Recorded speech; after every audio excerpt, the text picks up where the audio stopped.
Today we are out harvesting blue elderberry, and we are in East Snohomish County in the Sauk-Suiattle River Basin. An elderberry is one of our native berries that grows on a shrub that we have here. It's harvested for traditional medicines, teas, and traditional foods. Elderberry has a really specific habitat that it likes to grow in. It likes to be in higher elevation areas. It does not tend to be found kind of in the coastal, low elevation regions. So here on the west side of the state, we often find it kind of at the bases of our bigger mountains in the mountain ranges. And then over on the eastern side of the state, it's pretty prevalent through all of the river valleys.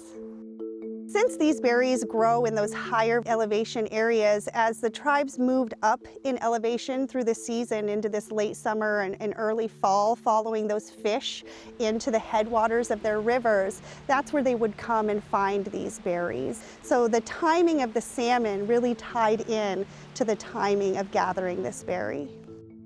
The blue elderberry has been traditionally used as a cold, flu, and cough medicine. It really helps open up the airways of your bronchial system. It helps boost your immune system or support your immune system in fighting off the flus, the coughs, the colds. It's actually known to shorten the amount of time that you recover from those ailments. And it also is really high in vitamins, riboflavins, antioxidants that help support good heart health and just general health, really.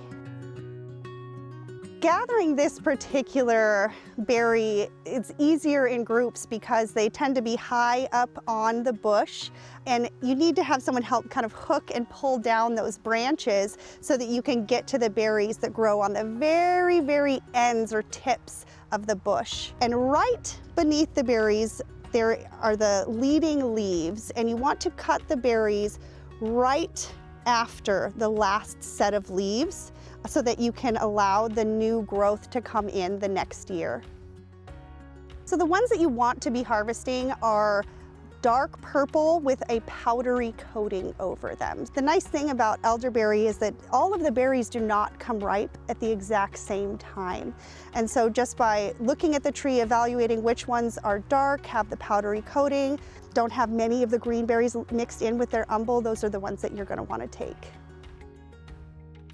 Because these berries grow in the cluster, they're actually fairly easy to harvest large quantities of them at a time. So when you're out in the field and you're working with your partner or your team of gatherers, you're able to get a big bulk of the berry.